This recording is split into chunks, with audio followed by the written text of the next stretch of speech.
Assalamualaikum warahmatullahi wabarakatuh. Sahabat Warta Ahmadiyah, selamat datang kembali dalam acara Bincang Bersama Tokoh bersama saya Yandra Budiana. Kali ini saya akan ditemani oleh generasi muda. Saya perkenalkan terlebih dahulu Mbak Dia. Assalamualaikum Mbak Dia. Waalaikumsalam Pak Yandra. Gimana sehat? Alhamdulillah hari ini sehat. Alhamdulillah syukur. Kalau begitu silahkan mungkin Mbak Dia bisa kenalkan siapa tamu kita dalam acara Bincang Bersama Tokoh hari ini. Oke, betul sekali. Nah, sahabat Warta, jadi di sini kita sudah kedatangan 2 tamu spesial ya Pak Yandra Pasti ya. dong. Yang pertama siapa lagi kalau bukan Mas Anik HT. Halo Mas Anik, sehat hari ini? Alhamdulillah. Nah, Mas Anik ini dikenal sebagai koordinator Aliansi Kebangsaan untuk Kebebasan Beragama dan Berkeyakinan ya Mas Anik ya? Betul sekali. Dan satu lagi, ini sudah hadir di tengah-tengah kita juga ada Mbak Aspinawati. Halo Mbak Aspina. Halo Kak Dia, halo Mas Hendra. Halo, gimana kabarnya hari Halo. ini? Baik, baik. Baik ya Mbak Makasih. ya. Wah sangat ini ya Mbak cemerlang ya hari ini. Terlihat dari wajahnya gitu ya. Habis makan. Oh, Mas iya kan. makan. Jadi sebetulnya pertemuan hari ini kita akan ngobrol cerita tentang dengan latar peristiwa 1 Juni 2008 ya. Oh Jadi iya. cerita 1 Juni 2008 kalau kita googling mungkin nih banyak teman-teman Gen Z, milenial kan nggak tahu peristiwa 1 Juni 2008 memperingati hari lahir Pancasila itu ada apa. Tapi Iya kalau betul. kita klik di situ di searching insiden Monas, nah itu keluar Mas Anik maksudnya. Keluar Mas Anik di situ AKKBB. Nah, buat mungkin teman-teman Gen Z dan milenial juga supaya kita refresh ya, Mas Anik, Mbak Aspin, mungkin bisa diceritakan sedikit peristiwa 1 Juni 2008 yang dikenal insiden Monas itu sebetulnya apa sih? Sehingga kemudian orang mengenal sebagai AKKBB itu ngetop banget lah di situ. Iya. Oke, terima kasih Mas Yendra ya. 1 Juni 2008 itu, ya tadi ada yang bilang insiden Monas, ada yang bilang tragedi Monas, dan seterusnya. Tapi kalau di search, di googling, di YouTube itu masih bisa kita dapatkan informasinya. Itu adalah peringatan 1 Juni, peringatan Hari Lahir Pancasila, di mana teman-teman dengan beragam latar belakang, agama, suku, lembaga, organisasi, dan lain sebagainya, itu merayakan secara bersama-sama Hari Lahir Pancasila pada tanggal 1 itu ya. Sebenarnya paginya itu juga ada acara yang sama tapi oleh sebuah partai, tapi siangnya itu agenda kita merayakan di Monas dengan sangat beragam. Kita bawa masing-masing bawa masanya masing-masing, ada yang Islam, Kristen, Hindu, Buddha, macam-macam, dari kampusnya pun macam-macam berbasis agama, dan kita datang siang itu untuk merayakan Hari Pancasila, hari di mana kita mengingatkan kepada publik bahwa kita punya ikatan batin sebagai sebuah bangsa yang diikat dalam satu wadah atau satu medium yang bernama Pancasila itu. Jadi kita pengen merayakan secara besar-besaran. Estimasi massa waktu itu sekitar 5.000 sampai 6.000. Dan waktu itu dihadirinya kalau tidak salah kita lihat di media kan bukan cuma orang dewasa ya. Bukan itu keluarga. Jadi kita memang desain merayakan dengan ceria, merayakan dengan gembira. Jadi masing-masing bawa keluarganya. Ada anak-anak kecil, ada ibu-ibu bawa anak, suami istri bawa anaknya, dan lain sebagainya. Jadi kita memang ceria di situ. Tapi memang pada jam itu kita belum mulai acara. Oh, justru belum mulai ya saat itu. Yang disebut tragedi Monas atau insiden Monas itu terjadi ketika kita belum memulai acaranya. Nah, juga kemudian ada sebuah penyerangan ya, kalau kita lihat di media kan penyerangan oleh kelompok yang tidak suka dengan acara itu karena kemudian ditenggarai sebagai dukungan atau pembelaan terhadap Ahmadiyah oleh AKKBB gitu. Tapi sebelum kita cerita ke situ, mungkin Mas Anik bisa cerita sedikit AKKBB itu terjadi atau berdiri atau disatukan oleh tokoh-tokoh siapa saja dan mungkin latar belakangnya seperti apa sehingga kemudian orang akhirnya tokoh-tokoh tersebut membentuk sebuah aliansi yang dikenal dengan AKKBB. Eh, saya waktu itu juga tidak menyangka kalau teman-teman juga mempercayai saya sebagai koordinator AKKBB. Tapi sebenarnya kita sudah bergerak cukup lama karena kita teman-teman yang concern di isu hak minoritas itu cukup intensif berkumpul melakukan advokasi karena ada banyak kasus gereja ditutup, gereja nggak boleh berdiri, ada kasus Syiah, terus kemudian ada kasus Ahmadiyah waktu itu di Parung bulan Julinya Tahun 2005 itu ya. 2005 ya, bulan Juli tahun 2005 itu Parung digerebek dan kita mulai kemudian sebagian energi kita itu ikut mengadvokasi teman-teman Ahmadiyah secara langsung ya. Sebelumnya memang sudah ada beberapa kasus gereja, kasus teman-teman penghayat kepercayaan juga. Karena itu ketika kita berkumpul terus mengental, gerakannya semakin menguat dan banyak yang terlibat, banyak yang resah artinya gitu ya. Terus kemudian kita menginisiasi ini, kita namain aja biar gerakannya agak lebih solid. Dipilihlah nama itu ya, Aliansi Kebangsaan untuk Kebebasan Beragama dan Berkeyakinan, karena kita meyakini bahwa selain kasus-kasus minoritas berbasis agama, juga ada berbasis keyakinan seperti Syiah, Ahmadiyah, penghayat kepercayaan dan lain sebagainya. Waktu itu ketika pertama dibentuk itu ada sekitar 32 lembaga yang membentuk gitu ya, dan beberapa tokoh, misalnya waktu itu ada Ibu Musda, ada Bang Todong Mulya Lubis, ada Mas Dawang Raharjo, terus kemudian beberapa kali kita konferensi pers, ada Azumadi Azra dan lain sebagainya. Nah, itu juga kelompoknya lintas, bukan hanya berbasis gerakan agama, tapi juga ada teman-teman LBH, teman-teman Kontras, teman-teman LSAM, teman-teman imparsial dan lain sebagainya. Jadi gabungan dari berbagai elemen dengan berbeda latar belakang yang punya concern yang sama, kira-kira bahwa kebangsaan kita ini sedang diresahkan oleh satu gerakan kecil yang mengatasnamakan mayoritas.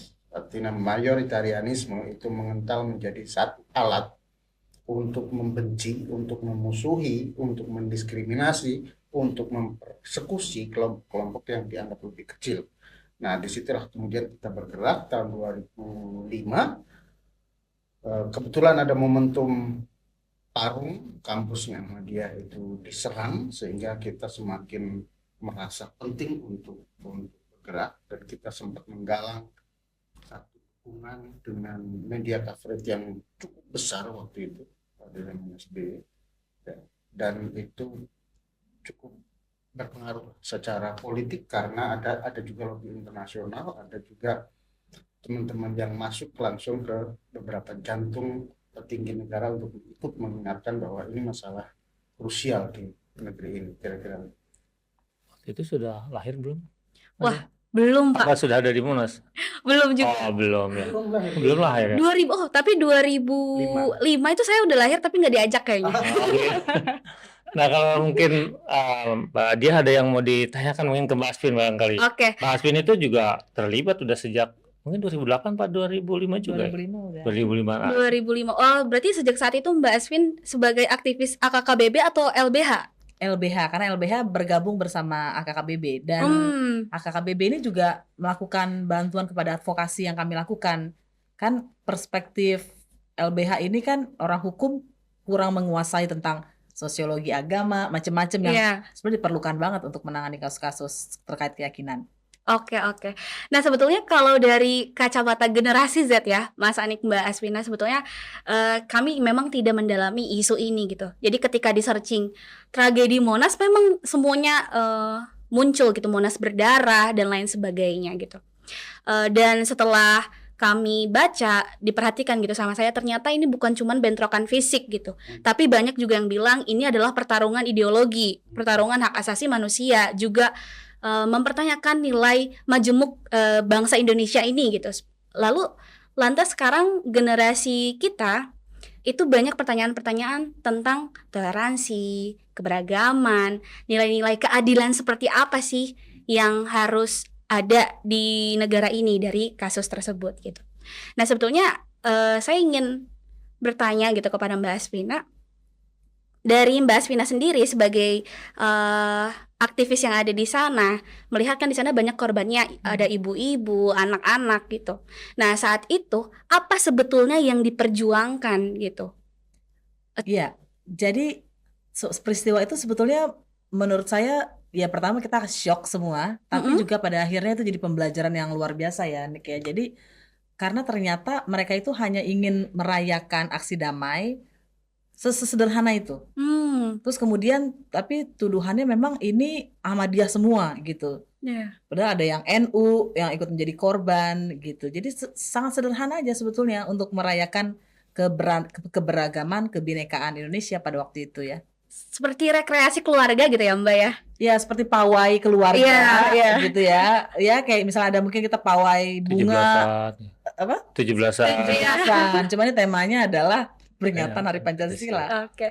Sebetulnya berarti akar permasalahannya sendiri yang orang-orang pahami itu AKKBB membela Ahmadiyah, AKKBB menyuarakan keadilan akan Ahmadiyah. Itu berarti nggak ya Mbak? Salah gitu ya? Bukan cuma sesimpel itu aja. Berarti ada faktor lain yang harus disuarakan begitu kan? Jadi Ahmadiyah tuh kan jadi representasi. Hmm. Kalau kita bela Ahmadiyah, maka kita hanya berhenti di Ahmadiyah. Tapi karena Ahmadiyah adalah representasi, maka Ahmadiyah bisa diganti.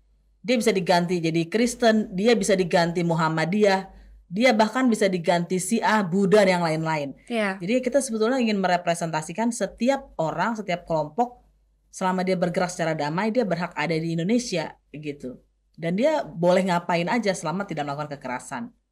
Gitu. Iya betul, setuju. Nah waktu itu kan kalau saya sering kali tuh ikut di dalam konferensi persnya KKBB ya, setiap yang bicara mewakili KKBB itu bahkan oleh teman jurnalis dan juga tentu saja oleh kelompok penyerang selalu ditanya begini, misalnya, Anda Islam bukan, gitu kan? Kenapa Anda bela Ahmadiyah? Gitu. Jadi saat itu kemudian selalu dianggap bahwa setiap orang yang melakukan pembelaan terdakwa dia seakan-akan membenarkan keyakinannya, begitu.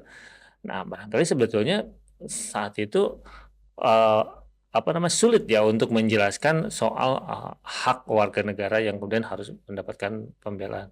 Nah, dari sisi Mbak Asvin, tantangan saya itu pada saat bicara menjelaskan kepada media, kemudian yang saya tahu setelah itu kemudian lahirlah Sejuk ya, teman-teman untuk jurnalis untuk Serikat Jurnalis untuk Kebebasan Beragama dan Keberagaman lahir, sehingga belajar tentang diksi-diksi yang mana yang akan menimbulkan anarki atau yang tidak. Nah, tapi saat itu Mbak Asvin kan sering pasti bicara ke media, apa tantangannya saat itu atau kepada kelompok yang berbeda?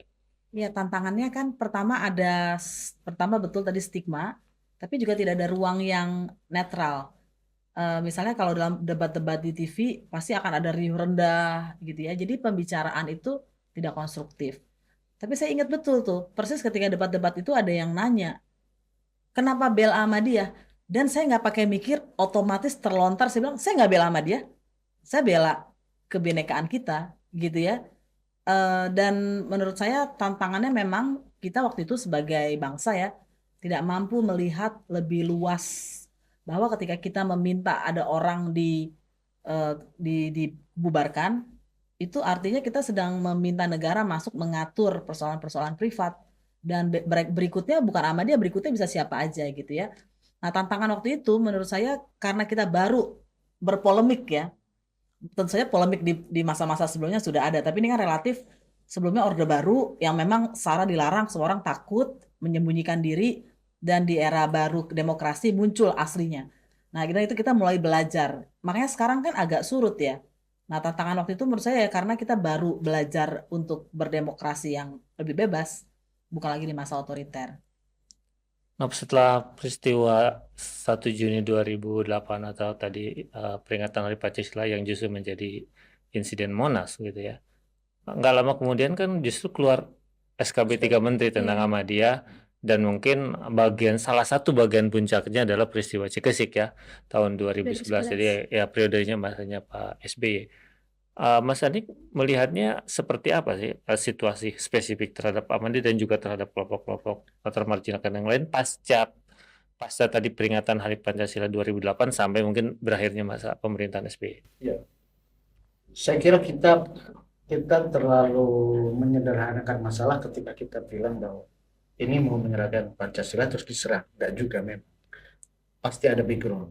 Teman-teman yang di sana yang menyerang itu memang menganggap kita ini mayoritas teman-teman Ahmadiyah dan pembelanya, kira-kira begitu. Jadi karena isu Ahmadiyah sedang sangat gencar-gencarnya dikampanyekan oleh mereka untuk dibubarkan, untuk dipersekusi dan lain sebagainya, maka itu menjadi poin penting mengapa mereka menyerang.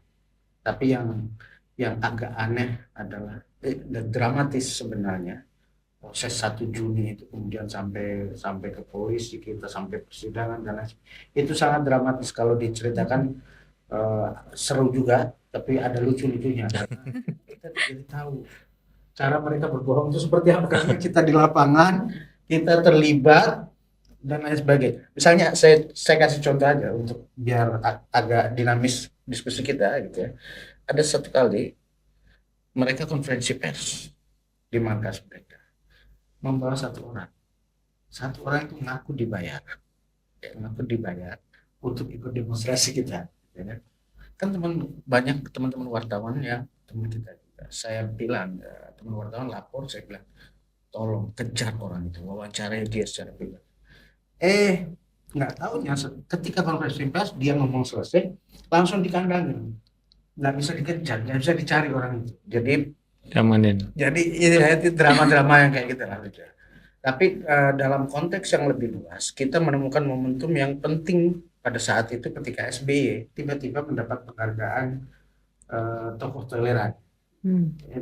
Presiden dapat penghargaan internasional sebagai presiden yang toleran. Nah, kita langsung kira-kira tunjuk muka SBY bahwa ada PR besar di depan mata dia, bahwa perkara ini bukan sederhana, perkara ini krusial, sementara Anda menerima penghargaan sebagai presiden yang toleran. Nah, kenapa ini terus berlarut, terus kemudian berbuah SKB, itu karena memang 2005 itu dimulai dengan fatwa MUI. Fatwa MUI termasuk tentang Ahmadiyah, tentang pluralisme, dan lain sebagainya itu ya.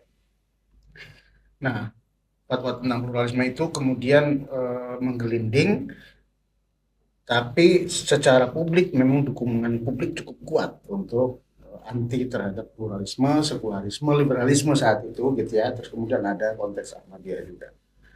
Nah, bergulirlah kemudian SKB itu sebenarnya salah satu titik kompromi yang bisa secara maksimal menjadi titik temu dan tarik menarik kuat. Kita juga kuat sekali bahwa nggak bisa Ahmadiyah itu punya hak yang sama sebagai warga negara, punya self-proclaim yang sama, mereka merasa Islam dan punya dasar Islam yang sama, meskipun ada beberapa tafsir yang berbeda gitu. Itu kan setelah Nabi Muhammad wafat itu kan sebenarnya kan kita semua adalah perebutan tafsir. Siapalah yang lebih Islam dari siapa? NU bisa bilang lebih Islam dari Muhammadiyah, begitu juga sebaliknya, Ahmadiyah juga begitu. Kalau kita nurutin itu nggak akan selesai-selesai.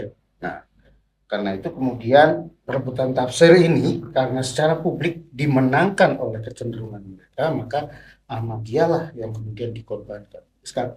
Jadi SKB itu kemudian di satu sisi menjadi titik negosiasi tertinggi kita. Di sisi lain, ketika sudut pandangnya dibalik, itu menjadi alat mereka untuk mempersekusi lebih lanjut terhadap Ahmadiyah, karena Ahmadiyah ada pembatasan terhadap Ahmadiyah di situ. Ya kan, SKB itu berbunyi Ahmadiyah tidak boleh melakukan aktivitas yang cenderung identik dengan keahmadiyahan, dan kira-kira begitu ya. Itu artinya publik bisa menerjemahkan semua aktivitas atas nama Ahmadiyah dilarang. Mereka melarang masjidnya, melarang ibadahnya, macam-macam kegiatannya. Jadi SKB itu alih-alih menjadi jembatan dialog antara kita dengan mereka, katakanlah antara korban dengan pelaku, jadi malah kemudian memperkuat alat mereka untuk mempersekusi. Setelah SKB itu keluar, jadi kasus Ahmadiyah itu makin bergulir. Iya. Mereka merasa ini loh ada SKB, Ya. ini loh ada fatwa MUI, gitu loh kira-kira. Jadi kami sah melakukan persekusi terhadap Ahmadiyah. Sampai kemudian tahun 2011 itu, jadi konteksnya ada Ciksi. Jadi kami juga teriak-teriak bukan hanya soal perilaku masyarakat yang cenderung intoleran seperti itu, tapi juga kami menganggap saat itu negara abai melakukan pembiaran dengan cara merumuskan satu SKB yang justru menjadi legitimasi mereka, membiarkan fatwa mungkin ditenteng-tenteng, difotokopi kemana-mana untuk memukul orang, gitu ya. Nah itu yang kemudian terjadi sampai kemudian eh, 2011 itu puncaknya, gitu ya. Meskipun dalam kasus Juni tragedi Monas, kita bisa bilang bahwa itulah satu-satunya advokasi teman-teman melawan katakanlah ekstremisme secara langsung, bukan ekstremisme dalam arti terorisme ya, ini beda wilayah, yang kemudian berhasil mendapat perhatian nasional maupun internasional dan berisik masuk penjara, Munarman masuk penjara, terlepas apakah kemudian baru setengah masa tahanan lepas atau enggak itu enggak usah, tapi secara publik orang tahu bahwa kita bisa melawan secara elegan dan sebenarnya kekerasan itu ya tidak dimaafkan oleh publik gitu loh. Karena kita cukup punya capaian di situ. Nah, tadi sampaikan Mas Hani kan setelah SKB itu keluar tuh peraturan-peraturan daerah ya, Perbu, Pergub, Iya, ya kan, Perbu. Perwali gitu. Bahkan kadang-kadang kesepakatan bersama tingkat RT pun bisa membuat kegiatan Ahmadiyah itu berhenti. Nah, Mbak Asvin saat itu kan pasti masih di LBH ya, Asvin ya. Dan banyak menemani tentu teman-teman Ahmadiyah di sana dari sisi hukum. Bagaimana tuh proses teman-teman Ahmadiyah setelah peristiwa 2008 kemudian keluar SKB, keluar kemudian juga peraturan-peraturan daerah, respon dari sisi hukumnya sampai kemudian mungkin ke akhir eranya Pak SBY. Iya, saya ingat saya terlibat di dalam rapat Bakor Pakem itu ya, yang sangat sedikit dari perwakilan Ahmadiyah yang boleh masuk, termasuk pengacara. Dan sebetulnya di situ Bakor Pakem yang banyak banget itu ya, kita dikeroyok, mereka bersebelas beberapa itu organisasi, institusi, itu mereka kalah berdebat. Karena ya debat kita pakai konstitusi, Yeah. pakai hukum. Tapi kan ancamannya Amir kalau ngikutin kuasa hukum, kita lanjutkan proses hukum. Jadi sebenarnya SKB itu adalah produk dari ancaman gitu ya, atau ada relasi kuasa itu SKB itu. Nah, tetapi kalau kita bicara peraturan-peraturan daerah lebih buruk daripada SKB-nya. Karena misalnya tidak pernah ada larangan untuk sholat, gitu ya. Iya. Tapi kemudian itu dilarang, ada daerah. Jadi dan kemudian di poin terakhir dalam SKB, masyarakat pun dilarang melakukan kekerasan. Tapi kita tahu lagi-lagi dalam soal ini pasti ada relasi kuasa dan kelompok minoritas kan akan selalu ditekan. Jadi implementasi SKB pun sebetulnya berat sebelah dan kemudian peraturan-peraturan pelaksananya pun juga tidak sesuai dengan SKB. Udah rumit banget kayak itu kan. SKB-nya aja nggak sesuai dengan konstitusi, ini nggak sesuai dengan SKB. Nah, waktu itu ada beberapa kali upaya judicial review, saya ingat ya. Tapi kemudian kalah. Dan ada upaya-upaya hukum lainnya kalah. Dan saya pikir itu disitulah satu titiknya kemudian semua orang menyadari, termasuk Ahmadiyahnya juga ya, bahwa mungkin untuk persoalan yang konfliknya sebetulnya tidak hanya vertikal tapi horizontal, mungkin secara hukum bukan satu-satunya yang terbaik. Bukan berarti hukum ditinggalkan, tapi dia harus kolaboratif juga dengan gerakan kebudayaan dan dan gerakan-gerakan non hukum lainnya. Nah, jadi tadi kalau kita lihat mungkin di satu sisi Ahmadiyah dipersekusi, satu sisi hukumnya begitu sulit kan, Iya, begitu sulit. Bagaimana kemudian Ahmadiyah melihat kondisi ini, tapi tetap mau mengikuti proses hukum? Kan banyak tuh di berbagai tempat, termasuk judicial review, atau saya masih ingat kasusnya Bekasi yang diseng gitu kan, sebagian menang, sebagian kalah gitu kan, terus mau mem-PT-UN kan tapi tidak mau diterima begitu. Nah, Mbak Asminaut yang lebih mungkin mendampingi dari sisi hukum, termasuk beberapa kasus di daerah, melihatnya Ahmadiyah apakah tetap walaupun mungkin melihat kegagalan tetap mengikuti hukum ataukah udah sama sekali saya tidak mau mengikuti proses hukum atau bagaimana? Iya, jadi berkat teman-teman Ahmadiyah saya belajar banyak sekali ya, bahwa pertama sebetulnya kami itu diajarkan dalam menangani kasus-kasus kolektif kita tidak boleh mengacaukan organisasi itu. Nah, kenapa saya bilang begitu? Karena sebetulnya kalau saya perhatikan Ahmadiyah ini sangat beragam. Ada orang-orang yang sangat percaya, mungkin karena pengalaman kerjanya dengan hukum sangat percaya. Tapi ada orang-orang yang sangat tidak percaya dengan hukum mungkin karena kebijaksanaan yang dia peroleh selama hidup juga gitu ya. Atau pendekatan ilmunya berbeda.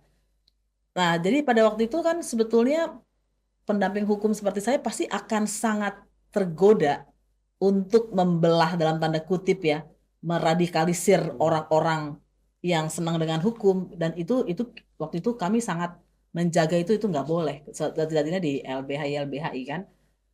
Dan karena itu saya melihat pergulatan itu tampaknya ada di internal Ahmadiyah. Saya nggak tahu, tentu saja ini justru mungkin Mas Yandra dan teman-teman yang bisa mengungkapkan itu ya. Tapi saya melihat ada dukungan-dukungan institusi Ahmadiyah kepada tindakan-tindakan hukum dan juga dukungan kepada individu-individu yang memang punya ketertarikan dan juga pergaulan itu jangan dianggap sepele. Menurut saya pertemuan-pertemuan rapat, ngobrol itu kan sebetulnya pertukaran pandangan Iya. dan pengetahuan ya.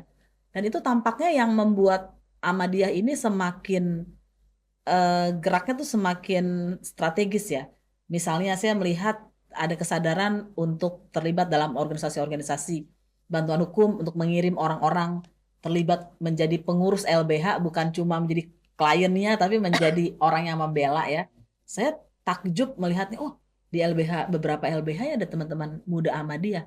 Oh ini mungkin adalah strategi internal mereka, saya nggak tahu gitu ya. Tapi saya pikir itu semua dikerjakan secara institusi. Dan juga kepercayaan untuk melakukan advokasi non litigasi ya. Misalnya saya dengar cerita terakhir ada apa namanya ngobrol Raptah itu ya. Ya.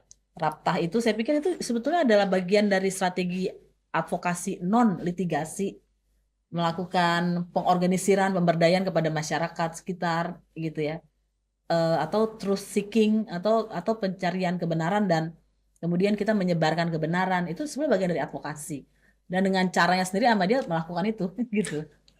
Banyak sekali ya sekarang mungkin yang muda-muda nih generasinya Ahmadiyah yang terlibat dengan teman-teman jaringan ya. Seperti itu kalau dulu mungkin Pak senior Pak Maulana Ponto gitu temannya Mas Iya. Ani gitu kan temannya Bung Misda generasi itu kan gitu kan generasinya gitu kan Berarti saya bagian ngikut-ngikut aja. Sebenarnya kader Ahmadiyah muda kan banyak banget. Iya. Tapi ya tinggal Pak Yendra aja mengarahkannya kemana kan.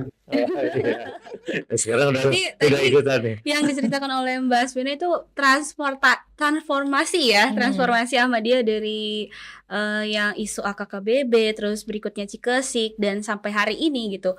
Berarti Ahmadiyah melakukan mengambil sikap peningkatan gitu ya dalam hal advokasi hukum begitu ya Mbak ya. Saya juga mau cerita tentang transformasi kalau boleh. Oh boleh. Oke. Saya lahir di tengah komunitas NU gitu ya. Tradisi pesantren yang kuat gitu ya. Ya saya tahu Ahmadiyah dengan referensi orang-orang NU juga. Iya. Kan? Artinya orang NU kan cenderung moderat toleran. Mereka tahu bahwa mereka merasa bahwa mereka nggak bisa satu sikap yang sama dengan Ahmadiyah gitu. Karena ini soal teologi. Tapi bukan berarti memusuhi, menyerang dan lain sebagainya gitu ya. Tapi dengan itu dengan bekal dasar seperti itu saya kemudian tahun 2005 mengenal Ahmadiyah. Saya belajar banyak hal juga sebentar. Pertama adalah Ahmadiyah itu mengalami penindasan bukan hanya sejak tahun 2005 Betul. dan bukan hanya di Indonesia, di mana-mana. Betul. Pengalaman hidup dalam ketertindasan itu mengajarkan Muhammadiyah agak lebih kompromis terhadap sesuatu yang terus katakanlah pertama adalah dia nggak bakal memusuhi pemimpin negara, Betul. presiden gitu. Jadi oposisi itu nggak ada dalam tradisi. Yang kedua, mereka kadang cenderung seperti Syiah, jadi tidak mengaku Ahmadiyah secara publik gitu ya. Dia bekerja gitu ya. Ketika di komunitasnya itu mereka sesama tahu bahwa masing-masing Ahmadi, tapi di luar nggak tahu.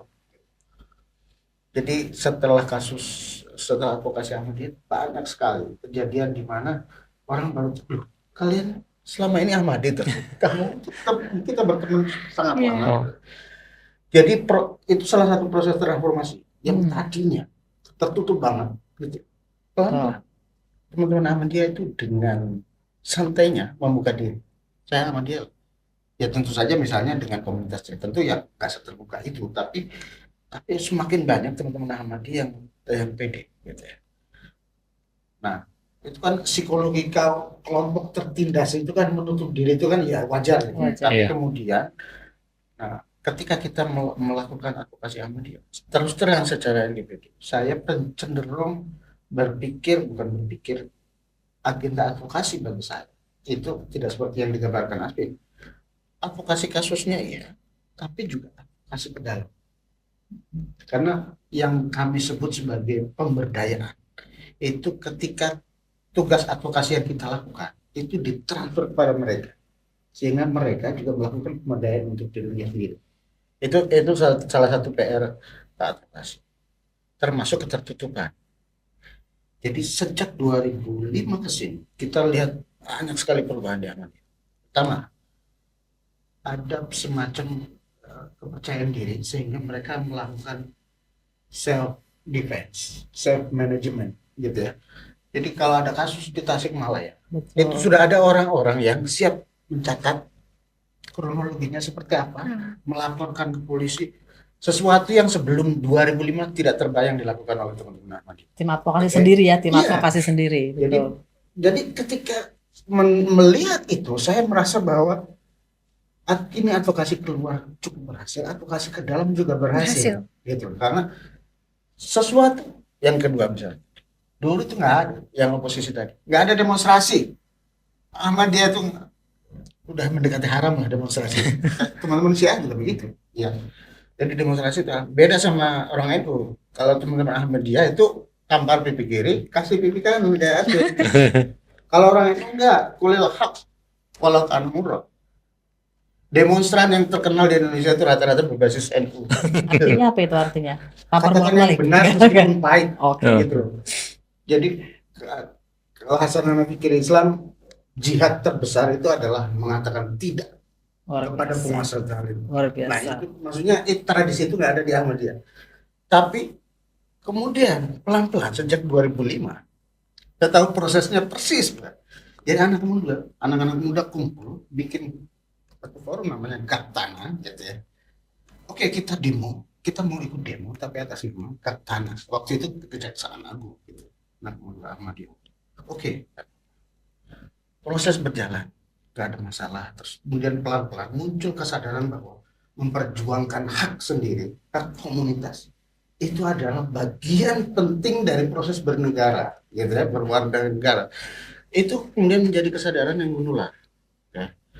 Jadi setelah itu proses pelan-pelan teman-teman Ahmadiyah mulai aktif, bukan hanya sebagai komunitas yang dibela, tapi ikut terlibat rapat-rapat advokasinya, rapat-rapat aksinya itu terus gitu sampai kemudian kami menemukan begitu teman-teman itu mulai menular ke tempat-tempat Ahmadiyah di Jogja, di Tasik dan lain sebagainya. Mereka punya tim advokasi masing-masing. Wah begitu luar biasa senangnya saya melihat perkembangan itu gitu ya. Dan toh apa sebenarnya itu satu doktrin teologis yang juga nggak ketat-ketat amat dalam konteks itu. Dan sebagai seorang yang ikut cawe-cawe mendampingi Ahmadiyah dari awal lah gitu ya itu sesuatu yang melegakan gitu ya. Dan sebenarnya kelompok minoritas di Indonesia kan banyak sekali yang menjadi korban gitu. Mereka akan bersuara terhadap ketidakadilan ketika menjadi korban. Tapi setelah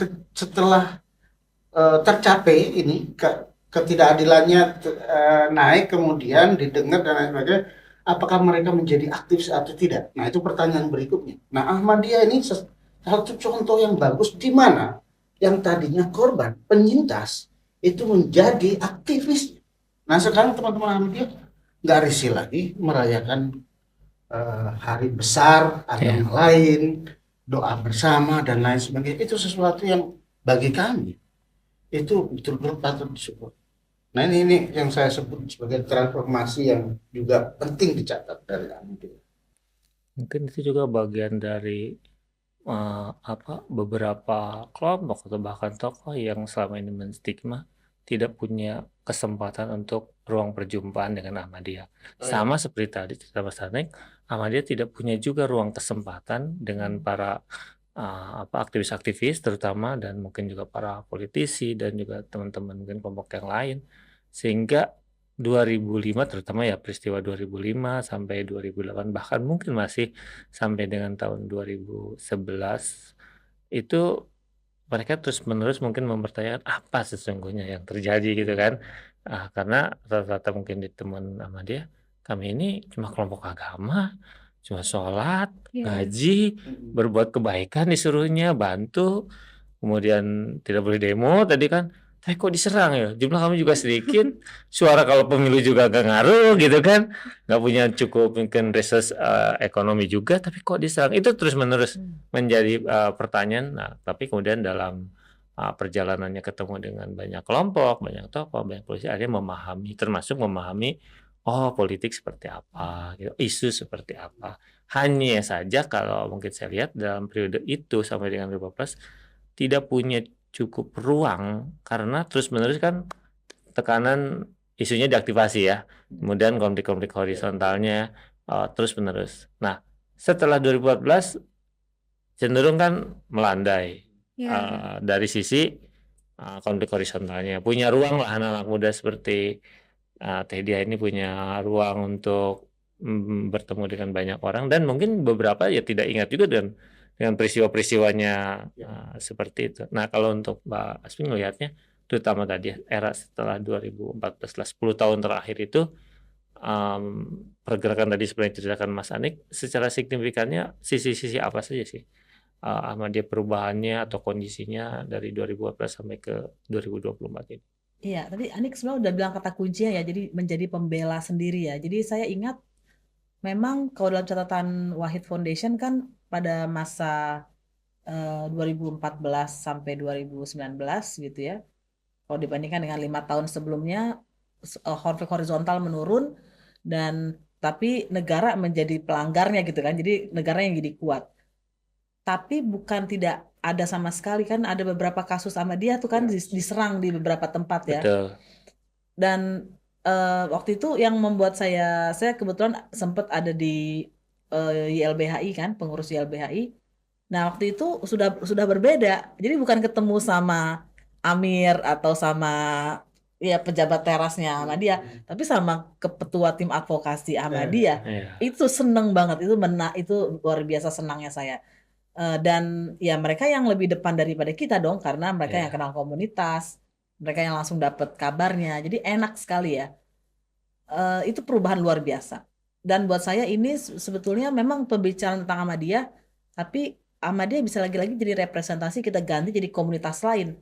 Bayangkan kalau semua komunitas itu seperti Ahmadiyah bertransformasi, artinya kita akan semakin cepat nih beresnya negara gitu kan, ngurusin soal-soal serangan-serangan kepada kelompok minoritas. Kelompoknya udah semakin berdaya gitu ya. Betul. Tadi yang mau ditanyakan silakan. Oke. Sebetulnya tadi sempat belum nanyain ke Mas Anik sih, sama Mbak Asvina juga tadi nyambung ya, tentang kisah SKB 3 Menteri gitu. Karena memang saya juga mengalami waktu itu ya penyerangan dan lain-lain gitu. Terus tahu juga SKB 3 Menteri pada saat itu memang keluar 9 Juni ya, tapi dikeluarkan, disahkan itu September kan 2008 gitu. Yang jadi pertanyaan saya adalah pada saat itu isu yang terjadi bukan cuma AKKBB aja gitu, banyak ada isu BBM gitu ya, demo BBM dan lain-lain.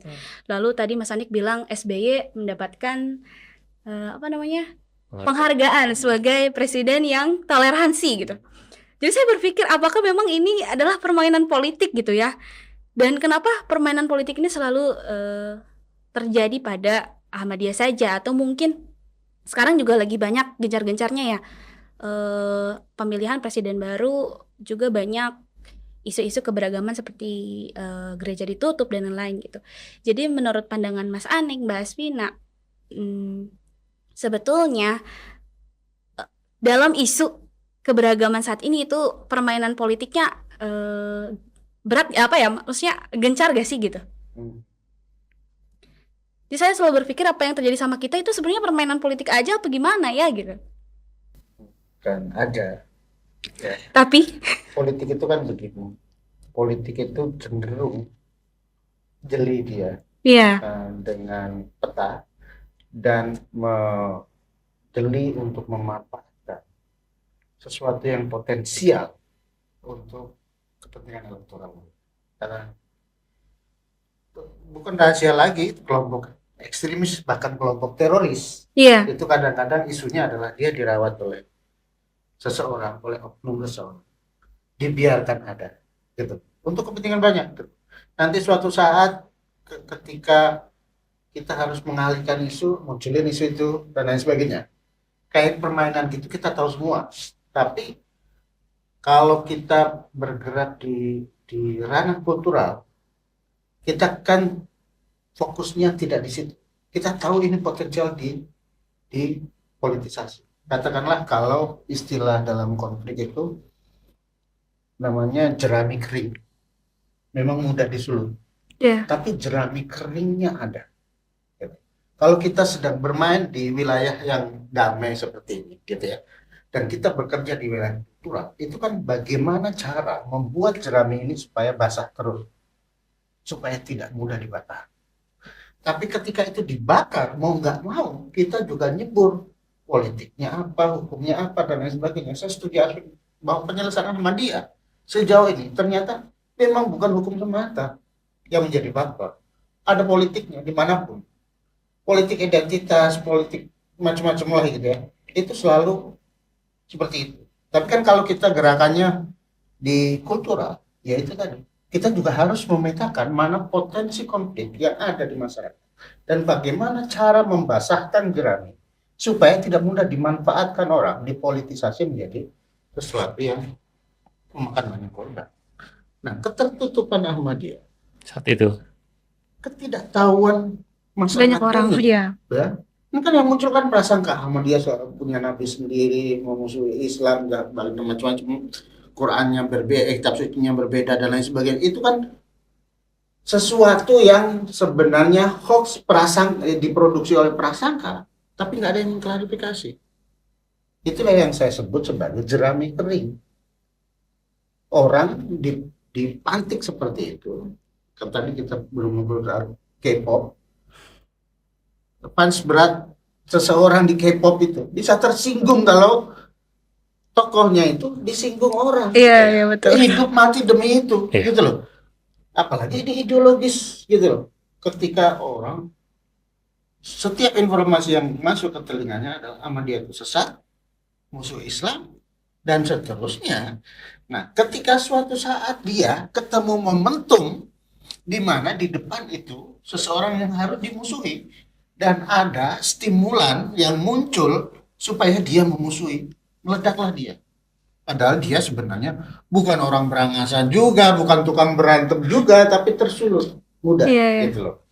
Nah, itu yang kemudian kita harus tahu, teman-teman yang bermain di kultural harus tahu peta itu, sehingga para politisi juga tidak dengan mudah mempolitisasi itu. Tapi ketika itu sudah dipolitisasi, maka kita harus melawan juga, gitu, Iya. dengan politik, dengan hukum dan lain sebagainya, gitu. Jadi kan informasinya karena tertutup, dan terutama tadi mungkin awal cerita sisi teologi ya, Iya. dan larinya kan ke fatwa MUI. Ada hal stigma ya terhadap Ahmadiyah bukan Islam karena tidak mengakui Nabi Muhammad, kitab suci bukan Al-Quran, kan stigma.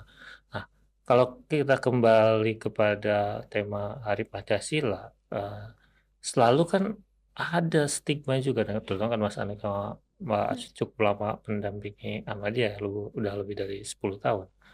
stigma bahwa Ahmadiyah karena kelompok transnasional, karena konsepnya khilafat, kemudian dianggap pikiran orang awam seperti kelompok-kelompok yang mau mendirikan negara Islam, mau bikin pemerintahan baru, tidak mengakui Pancasila, karena konsep khilafatnya yang orang awam menganggap sekarang kan mau bikin negara kan gitu. Nah, selama lebih dari 10 tahun Mbak Asvin, Mas Hanik mendampingi Ahmadiyah, konsep khilafat Ahmadiyah yang dihubungkan dengan Pancasila dan soal kesetiaan pada bangsa dan negara seperti apa sih? Mungkin dari Mbak Asvin dulu. Iya, saya pikir justru ketika kita dulu pawai 1 Juni itu ya, dan teman-teman Ahmadiyah termasuk yang banyak sekali berpartisipasi, itu sudah menunjukkan ya kesetiaannya juga pada negara, bukan pada kekuasaan politik yang lain ya. Kan khilafat itu bisa berarti ekonomi, bisa berarti politik, bisa berarti agama, keyakinan, itu kan bisa macam-macam. Dan saya lihat sih secara politik sama sekali nggak ada itu tanda-tandanya di Ahmadiyah. Dan saya pikir juga negara memandang Ahmadiyah clear soal itu ya, karena tidak pernah ada tuduhan makar, jauhlah tuduhan itu dari Ahmadiyah kan. Itu bukan isu menurut saya untuk pemerintah ya, setidak-tidaknya terhadap Ahmadiyah. Jadi itu negara sangat clear melihat itu dalam sudut pandang itu ya. Dari Mas Hanik itu seperti apa? Tapi orang awam kan pasti selalu begitu ya. Ya karena ada identik, ada satu kelompok yang juga kampanye khilafah mati-matian di Indonesia gitu. Tapi memang bicara tentang Ahmad, jarang sekali orang menyebut bagian khilafah. Yang disalahpahami orang, yang membuat orang musuh, bukan sisi itunya gitu. Dan semua orang tahu kalau mempersamakan itu, ya Vatikan ya apa bedanya Katolik gitu ya misalnya, karena khilafahnya khilafah spiritual gitu ya.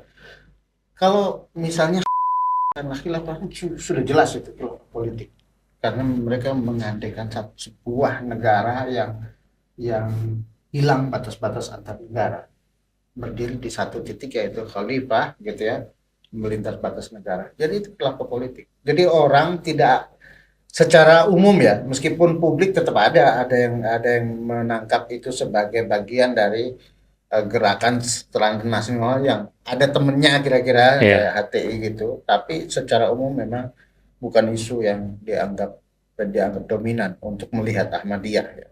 Yang dominan yaitu soal Nabi, kitab suci, bisa jadi sholatnya beda, masjidnya beda, naik haji terakhir. Naik haji bukan ke Mekah gitu ya. Dan itu beredar terus, diproduksi terus menerus, dan karena teman-teman Ahmadiyah juga diam saja gitu ya. Jadi mereka tidak ada yang mengklarifikasi, tidak ada yang mengkonfirmasi dan seterusnya. Itu, tapi belakangan memang udah berubah saya kira. Kalau kita punya AI yang bisa men-tracking seberapa besar keinginan tawan orang Indonesia terhadap Ahmadiyah, mungkin kita bisa lihat trackingnya naik pasti setelah kasus-kasus sekian kasus dan lain sebagainya. Jadi kesalahpahaman itu pelan-pelan juga terklarifikasi dengan sendirinya, dengan terbukanya informasi. Semakin terbukanya teman-teman Ahmadiyah, semakin banyaknya bergaul dan membangun gerakan kultural seperti Rarta tadi, bahwa ringan tangan teman-teman Ahmadiyah itu ketemu orang dan ditanya apapun siap dijawab dan lain sebagainya. Ya itu sangat oke secara kultural menurut saya ya. Nah, meskipun kita ya punya cerita lama tentang ketertutupan seperti itu. Nah, jadi kalau kita lihat mungkin dari seperti yang disampaikan ada sebuah perubahan gitu ya, dari apa yang dilihat 2008 tentunya atau 2005, apalagi 2005 mungkin ya. Nah, dengan sekarang mungkin di 2024, tapi dari sekian mungkin perubahan itu yang tadi disampaikan Mas Anik atau Mbak Asvin, kalau misalnya kelompok marginal yang lain bisa seperti Ahmadiyah, kalau kita bisa simpulkan poin apa yang paling penting yang mungkin harus kita mengajaklah teman-teman kelompok marginal yang lain agar sama-sama bisa lebih tumbuh, lebih bisa menyelesaikan beberapa masalah sendiri. Itu hal-hal apa yang paling tentu signifikan yang kita harus dorong kepada semua pihak? Siapa dulu nih? Boleh siapa dulu? Oke, saya dulu boleh. Oke. Pertama gini, ada satu titik di mana teman-teman yang bekerja di isu advokasi pluralisme ini merasa lelah untuk begini. Ini kita ngajak orang kelompok minoritas susahnya minta ampun. Apa mereka memang harus jadi korban dulu untuk bisa kelihatan? Kadang-kadang ada titik itunya gitu. Terus ketika mereka jadi korban, didampingin sama teman-teman, selesai, kemudian mereka nggak terlibat lagi. Jadi mereka selesai menjadi korban, udah gitu aja gitu. Jadi isu kita nggak masuk sama sekali, meskipun kita masuk di wilayah kepentingan yang sama, eksistensial mereka gitu ya. Ya sudah, kita ketemunya di situ. Ya, tapi kita semakin banyak pengalaman ya semakin mudah membaca seperti itu. Dan itu nggak ada masalah. Orang berjuang dengan alasan eksistensial nggak ada masalah gitu. Teman kita masih banyak. Tapi saya kira kalau mau memberi saran ke teman-teman Ahmadiyah, katakan, ya teman-teman Ahmadiyah harus memperbanyak kader yang punya ruang perjumpaan lebih dengan teman-teman di luar sana. Jadi mungkin kalaupun tidak sampai ke doktrin gitu, paling enggak gitu ya, teman-teman itu tidak hanya Jakarta sentris. Kalau teman-teman Jakarta kita paham sama dia udah selesai lah soal itu. Gitu. Tapi kalau ke daerah-daerah terus kemudian semuanya didorong begitu gitu, itu luar biasa menurut saya. Yang kedua, saya sebagai aktivis pluralisme meyakini bahwa pluralisme itu bukan jalan untuk mencari kesamaan, untuk mempertemukan kesamaan. Terus kemudian kita jalan bareng karena kita sama. Bukan. Menurut saya sebagai aktivis pluralisme itu adalah gerakan untuk mengenali perbedaan dan kemudian merayakan perbedaan itu. Kalau kita tidak bisa sampai titik merayakan kemerdekaan, itu masih dipertanyakan pluralismenya, menurut saya begitu. Nah, teman-teman yang saya sebut transformasi itu karena sebagian teman-teman sudah sampai pada tahap itu. Jadi teman-teman tuh bukan nggak gumunan gitu loh. Ojo gumunan, ojo nesunan gitu dengan segala perbedaan yang kita hadapi ke depannya, karena justru pluralisme itu diarahkan untuk mengenali perbedaan. Bukan untuk hanya sekedar nyari persamaan, tapi perbedaannya di bawah meja. Karena perbedaan yang diumpetin di bawah meja, suatu saat ketika keluar, dia akan menjadi bumerang gitu. Dia keluar dalam wajah yang sangat garang gitu, sehingga karena selama ini prasangka-prasangka itu ditutup-tutupi gitu ya. Ketika muncul dia pada momentum tertentu, maka dia akan menjadi konfliktual. Itu yang ini. Jadi ya udah bukan tahapannya lagi toleransi ya. Iya, Udah kita harus ke udah inklusi, kolaborasi udah beyond. Jadi Iya. Mbak Swin, Kalau saya mikir, saya setuju 100% dengan Anik. Tapi ini semacam kayak pilihan ya. Jadi omongan saya pertama kayak Anik, dan yang kedua saya kepingin bilang mungkin di level paradigma itu harus diubah juga ya. Bahwa menyatakan mengkritik itu tuh bukan melawan. Kan kebanyakan organisasi berbasis keagamaan atau keyakinan itu kan menjaga hatinya supaya baik ya, tingkah laku bukan cuma pikiran tapi hati bersih gitu. Dan seringkali tuh kemudian menjadi ujungnya adalah tidak mengkritik gitu, menerima. Ya menerima tentu saja boleh, tapi menurut saya kita juga punya sebuah kewajiban untuk mengatakan ya benar itu ya benar, yang salah itu salah. Tentu saja tidak perlu dengan teriak-teriak gitu, dengan cara yang baik juga. Nah, artinya ketika semua kelompok minoritas punya pikiran seperti ini, maka omongan-omongan yang konstruktif itu kepada negara akan lebih banyak. Dan yang kedua, pengorganisiran di tingkat internal itu penting sekali ya. Dan caranya mungkin begini ya, karena tadi yang eksistensial itu memang sering kali terjadi ya, Nik ya. Bagaimana suatu kelompok yang sudah merdeka gitu dapat pengakuan terus kemudian mengatakan oh kita tetap perlu undang-undang agama, itu pernah terjadi dan kita semua shock gitu ya di sebuah sidang Mahkamah Konstitusi. Tapi mungkin yang salah adalah kita juga, artinya kita bersama untuk memberikan pemahaman bahwa melakukan advokasi terus bergerak itu suatu keharusan. Karena kalau kita ingin mempropagandakan kebaikan, pihak yang ingin mempropagandakan yang sebaliknya pasti akan selalu ada. Jadi kondisi yang baik-baik saja itu tidak akan pernah menjadi akhir. Dia pasti akan dikontestasi oleh orang yang ingin berbuat sebaliknya. Karena itu kalau kita mau terus hidup selamat secara eksistensial itu, maka ya kita harus terus mengorganisir diri, harus terus bergerak. Bukan pilihan, itu sebuah keharusan kalau mau selamat. Kira-kira begitu. Jadi harus terus bergerak ya. Iya, Kita kuncinya betul. terus bergerak dan terus optimis tentunya. Di tengah fakta-fakta yang ada. Ya. Iya, betul sekali. Dan tadi Mas Anik sebetulnya untuk kaderisasi ya, alhamdulillah dari Ahmadiyah sendiri nih, anak-anak muda itu punya gerakan Mas Anik gitu. Kita punya banyak program bagus yang tentunya mendukung tentang keberagaman, kebangsaan, terus ke sosial juga gitu. Terutama kita sendiri anak mudanya nih, mahasiswa, pelajar itu punya tergabung dalam satu komunitas gitu namanya AMSAL gitu, Association Muslim Student Ahmadiyah gitu. Iya. Jadi memang kita memang sudah anak mudanya sendiri sudah sedikit melek gitu ya, sangat melek bahkan dengan isu-isu terkini saat ini, lalu juga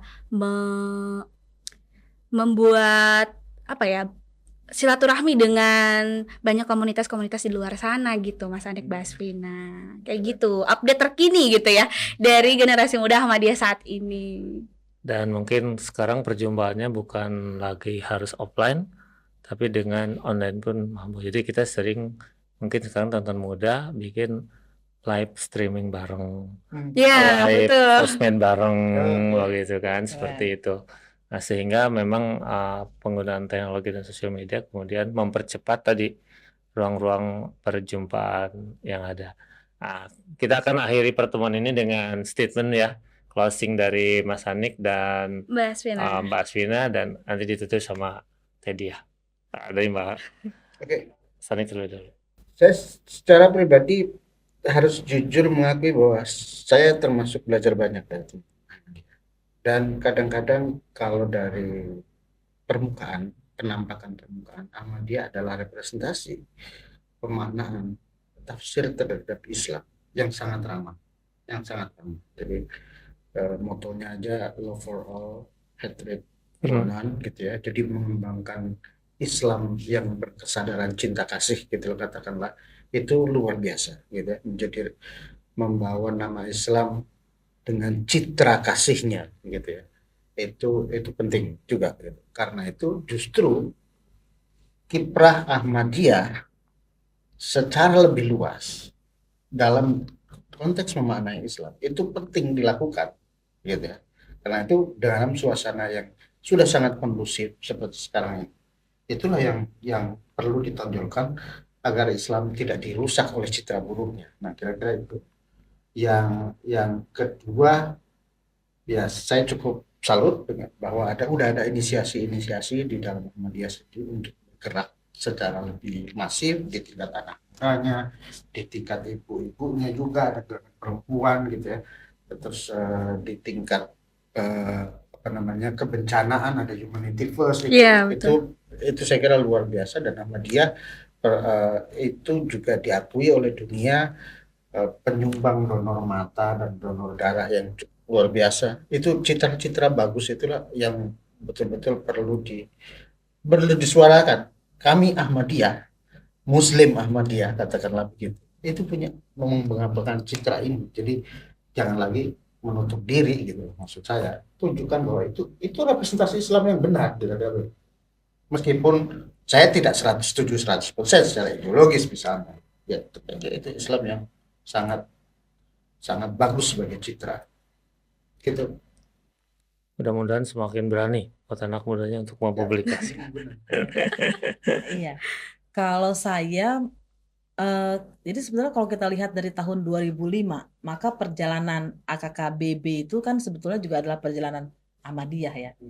Dan dari sana saya belajar ternyata kalau ada sebuah tantangan, kemudian kita bisa hadapi dan kita manfaatkan, dia justru menjadi peluang ya. Siapa yang pernah menyangka bahwa muncul pembela-pembela anak muda dari Ahmadiyah sedemikian gencarnya gitu. Dan menurut saya merasakan sekarang ketika kita ngomongin pluralisme, ngomongin kebebasan beragama, itu udah beda banget. Yeah. Dulu kita tuh ngomong gitu bisa nggak merasa aman, ya tidak merasa aman, sangat mencekam situasinya. Mas Hendra, Anik bisa bertestimoni yang sama dan saya rasakan itu sangat berbeda. Ketika kita pertama kali datang ke Mahkamah Konstitusi untuk mengubah Undang-Undang Iya. 165, ada kambing yang dipotong di depan MK, sidang setiap kali bentrok gitu ya, dipukul sana sini gitu. Dan ketika yang kedua, ketiga, keempat maju lagi ke Ahmadiyah, maju lagi ke MK, itu Ahmadiyah yang mengusulkan, situasinya udah lebih kalem, sangat kalem, berubah. Artinya apa? Kalau saya melihat, pertama itu tidak ada yang sia-sia. Tidak ada yang sia-sia. Selama kita bergerak, pasti akan ada perubahan, akan menuju ke arah yang lebih baik situasinya. Bahkan mungkin butuh tantangan biar kita nggak tidur ya. Biar terus berkembang. Jangan-jangan kita butuh tantangan supaya kemampuan terbaiknya muncul, kemampuan optimalnya, dan peradaban bisa lebih maju ya. Amin, terima kasih. Terima kasih banyak Mas Anik, Mbak Aspin. Terima kasih juga tentunya menjadi sahabat untuk sharing dan belajar ya. Lebih Iya, daripada 10 tahun, dari 2005, hampir 20 tahun mungkin ya, tahun 2025. Mudah-mudahan semakin baik tentunya untuk Indonesia ya. Bukan hanya untuk Ahmadiyah, tapi untuk Indonesia, negeri yang sama-sama kita cintai. Iya, betul sekali. Oke, baik. Betul Pak Yandra ya. Ternyata untuk mengetahui Ahmadiyah lebih dalam, enaknya kalau duduk bersama ya Pak Yandra ya. Betul. Iya, emang harus duduk bersama dulu gitu ya.